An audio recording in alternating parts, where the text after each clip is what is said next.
এখানে শেষ নয়।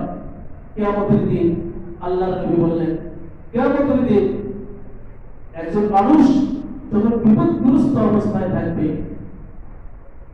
সেদিন তো প্রত্যেকটা মানুষের কামনা হবে জান্নাতে যাওয়া, ঠিক কিনা? প্রত্যেকটা মানুষের কামনাই হবে জান্নাতে যাওয়া।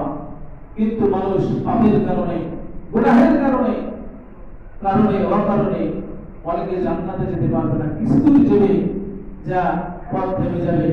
অল্প কিছু সওয়াব, অল্প কিছু আমলের কারণে সে জান্নাতে প্রবেশ করবে না, করতে পারবে না।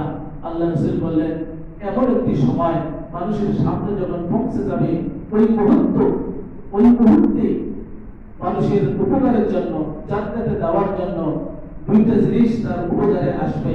তার মধ্যে এক নম্বর হলো কোরআন, আর এক নম্বর হলো রোজা। বলে সুবহানাল্লাহ।